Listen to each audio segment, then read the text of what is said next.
Assalamualaikum warahmatullahi wabarakatuh. Kami dari kelompok 1 izin memaparkan hasil laporan Artificial Intelligence dan Data Analisis. Kepada yang terhormat Ibu Yuyun Umaidah MKom selaku dosen pengampu mata kuliah Data Analisis. Izin memperkenalkan diri dari kelompok 1 yang beranggotakan yang pertama ada Andita Rifki Padilah dengan NPM 22106310 7006. Yang kedua ada Dinda Mutiara Cahya dengan NPM 22106310 715. Yang terakhir ada Muhammad Sekal Juliana dengan NPM 22106310 70 125. Baik, kami akan memaparkan hasil laporan kelompok kami. Yang pertama tentang era society 5.0. Era Society 5.0 adalah fase evolusi masyarakat yang didorong oleh integrasi teknologi informasi dan kecerdasan buatan AI untuk mencapai keseimbangan antara kemajuan teknologi dan kesejahteraan manusia. Data science digunakan untuk mengolah dan menganalisis data dari berbagai sumber untuk menghasilkan informasi yang bermanfaat dan memahami berbagai aspek kehidupan masyarakat. Era Society 5.0 merupakan resolusi dari era evaluasi industri 4.0. Konsep era Society mulai digagas pada tahun 2019 menurut Ondai pada tahun 2019. Pakudan 2020 juga menjelaskan era Society adalah sebuah konsep era atau zaman manusia hidup berdampingan dengan teknologi. Antara manusia dan teknologi tidak dapat dipisahkan. Aktivitas manusia sehari-hari berhubungan dengan teknologi. Sebagai contoh dalam bidang pendidikan, proses pembelajaran sudah dilakukan melalui platform belajar daring. Kemudian untuk belanja, seseorang tidak perlu lagi pergi berjalan ke pasar atau pusat perbelanjaan. Hanya menggunakan program aplikasi belanja online, seseorang sudah bisa belanja untuk memenuhi kehidupan sehari-hari. Yang selanjutnya ada peran data science untuk kehidupan manusia. Era Society 5.0 menekankan pada pengembangan masyarakat yang berfokus pada kebutuhan manusia dan lingkungan hidup, serta integrasi teknologi informasi dan komunikasi untuk meningkatkan kualitas hidup dan mendorong pertumbuhan ekonomi berkelanjutan. Ilmu data memegang peranan yang sangat penting dalam Society 5.0 karena informasi yang diperoleh dari berbagai sumber dapat diolah dan dianalisis melalui ilmu data untuk mendapatkan pemahaman yang lebih mendalam tentang berbagai aspek kehidupan sosial. Ilmu data menganalisis data kesehatan untuk mengidentifikasi pola penyakit dan memprediksi penyebaran penyakit. Data lalu lintas untuk mengoptimalkan rute dan mengurangi kemacetan lalu lintas. Dan data lingkungan untuk meningkatkan kualitas udara untuk menganalisis data ekonomi. Prakiraan tren dan perkiraan permintaan pasar dalam Society 5.0, ilmu data juga akan membantu meningkatkan kualitas hidup masyarakat dengan memprediksi berbagai aspek kehidupan seperti kesehatan, transportasi, dan lingkungan.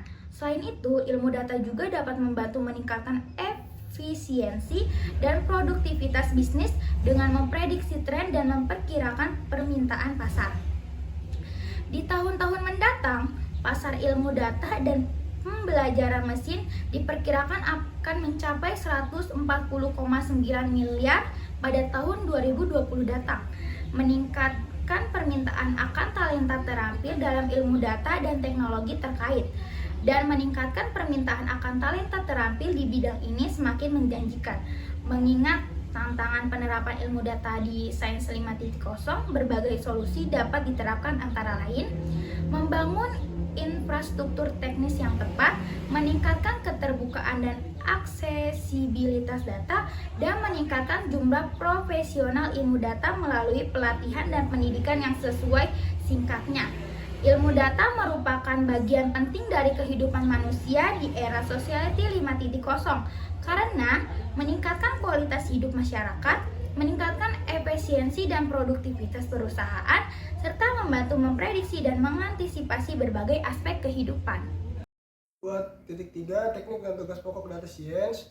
Ilmu data adalah bidang ilmiah yang menggabungkan keterampilan dalam pemrograman, matematika, dan statistik untuk memperoleh wawasan baru yang bermakna dari data. Teknik yang dipelajari dalam ilmu data meliputi: yang pertama ada analisis data. Esensi ilmu data. Analisis data menggunakan teknik statistik, matematika, dan pembelajaran mesin menganalisis dan menghasilkan wawasan yang bermakna. Yang kedua, machine learning. Teknologi ini memfasilitasi pemrosesan data dengan menggunakan algoritma yang secara otomatis dapat belajar dari pengalaman dan meningkatkan kinerja. Yang ketiga ada permodelan.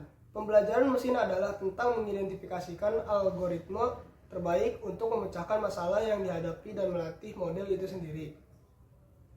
Yang keempat ada statistik. Statistik adalah inti dari ilmu data dan digunakan untuk mengekstrak lebih banyak pengetahuan dan memperoleh hasil yang lebih bermakna. Yang kelima ada pemrograman. Proyek ilmu data yang berhasil memerlukan pemrograman, biasanya menggunakan bahasa pemrograman Python.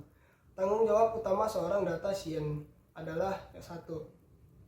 Yang keenam, analisis data. Analisis data untuk mendapatkan wawasan yang bermakna. Yang ketujuh ada pengembangan model. Kembangkan model yang dapat memprediksi dan memahami pola dalam data Anda. Yang kedelapan ada interpretasikan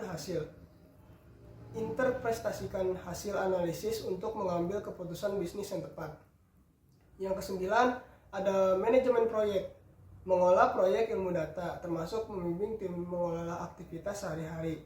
Teknik pembelajaran sains data meliputi: yang pertama, kursus teknik pembelajaran ilmu data, kursus terstruktur untuk memahami teknik ilmu data, termasuk machine learning. Yang kedua, ada modul pembelajaran. Modul pembelajaran terstruktur untuk memahami analisis data, pembelajaran mesin, dan pemodelan prediktif. Yang ketiga, ada tugas praktek. Melakukan tugas praktek untuk memahami penggunaan algoritma dan teknik data science. Dengan mempelajari ilmu data, Anda dapat meningkatkan keterampilan analisis data, membuat keputusan bisnis yang tepat, dan meningkatkan efisien bisnis. Di sini ada 2.4. Perkembangan AI di Indonesia. Saat ini, perkembangan AI berkembang pesat di Indonesia dan digunakan di berbagai bidang. Berikut adalah 3 contoh penerapan AI di Indonesia. Yang pertama, pelacakan COVID-19. Pemerintahan Indonesia telah mengintegrasikan AI ke dalam sistem pelacakan COVID-19. Salah satu contohnya adalah aplikasi MyLab yang dikembangkan bekerjasama dengan Neurabot. Aplikasi ini menggunakan teknologi AI untuk memprediksi penyebaran COVID-19 dan mendukung gugus tugas nasional untuk mempercepat respon mereka terhadap COVID-19. Yang kedua, ada genomik. Pemerintah Indonesia telah menghadirkan inovasi di bidang genomik dengan mengintegrasikan AI melalui program webinar Artificial Intelligence Indonesia for Genome Development (KOICA). Pemerintah Indonesia telah mengembangkan teknologi AI untuk mempercepat proses pengurutan gen dan pengujian materi genetik. Yang terakhir, yang ketiga, itu ada aplikasi Akulaku. Akulaku adalah platform keuangan digital yang menggunakan AI untuk menganalisis dan menilai risiko nasabah saat memberikan pinjaman. Aplikasi tersebut memungkinkan masyarakat Indonesia mengakses produk keuangan digital seperti pinjaman online dengan mudah sehingga pengajuan pinjaman menjadi lebih cepat dan mudah. Dalam beberapa contoh di atas, AI digunakan untuk meningkatkan efisiensi, produktivitas, dan kualitas hidup masyarakat Indonesia. AI juga membantu mengatasi tantangan seperti penyebaran COVID-19 dan meningkatkan akses terhadap produk keuangan digital. Permasalahan dan solusi pemberantasan kemiskinan dan kelaparan ekstrim dalam sasaran MDG atau Millennium Development Goal.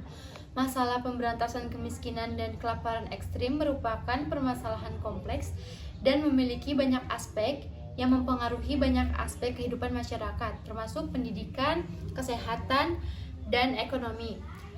Kemiskinan ekstrim merupakan kondisi di mana seseorang tidak memiliki akses terhadap sumber daya yang cukup untuk memenuhi kebutuhan dasar seperti makanan, air, dan tempat tinggal yang layak. Lalu, kelaparan ekstrim merupakan suatu kondisi di mana seseorang tidak mempunyai akses terhadap pangan yang cukup untuk memenuhi kebutuhan dasarnya. Adapun berbagai faktor yang mempengaruhi kemiskinan dan kelaparan ekstrim di Indonesia, yaitu yang pertama, adanya harga pangan yang tinggi dan tidak terjangkau untuk kalangan di bawah. Lalu yang kedua itu adanya terbatasnya akses terhadap jaringan pengaman sosial. Lalu terbatasnya akses terhadap layanan kesehatan, terbatasnya akses terhadap pendidikan.